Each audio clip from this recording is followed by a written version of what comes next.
one of the last things we always asked on this project, Detroit 2020, is to act. What can people do, from the Peter Karmanos to the ordinary guy in the street? What can they do to affect change? What's your advice? I think we need to all get realistic about what we can afford, what we can't afford, why we you know, I mean, the city of Orchard Lake has 270 people, all right? Why do we have our own police department? And then up the road there's Sylvan Lake, and then there's Keego Harbor. And I think each one of them, I've seen a Keego Harbor police car and a Sylvan Lake police car. And I think we kid ourselves and think, well, we'll replicate what Detroit had, and then we'll just do it better. And they can't afford to do it, you know. And so what I think everybody needs to do is get rid of all their biases and all the prejudices. Say, what's really going on here? You know, what is it? Why should we continue to behave like we have for the last 50 years when it's obviously not working? And I think just having a realistic view of what's going on makes a lot of sense. When I read in the newspapers letters that people are writing about different issues, all right, they're just filled with misconceptions or faulty thinking about the situation they're writing about it. I'm not taking sides one way or the other. Just saying it's, you know, people aren't being realistic.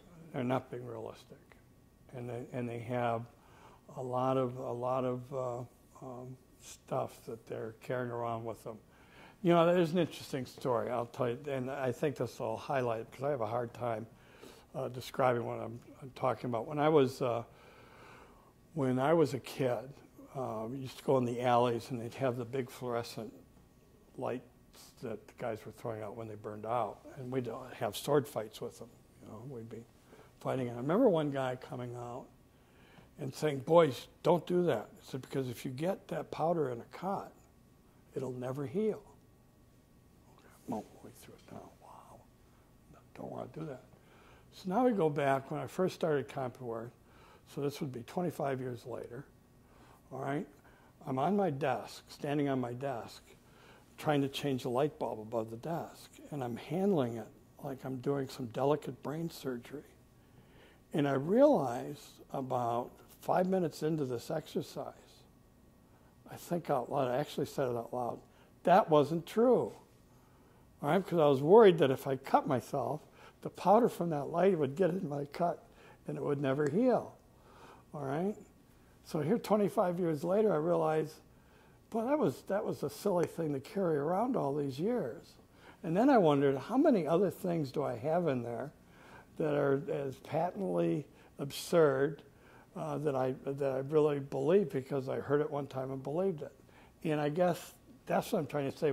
You have to sort of sit back and get rid of all that stuff and start reacting to what's really going on in the world, all right? And try to understand that at that point in time, what you can do to fix the part that you have control over. Well, thank you so much. Do you have any last message you'd like to pass on to the people of Detroit and the region? No, but yeah, my last message is I am not afraid getting that powder in my cuts anymore. We all have these assumptions that we carry around that just turn out to be just false. Right.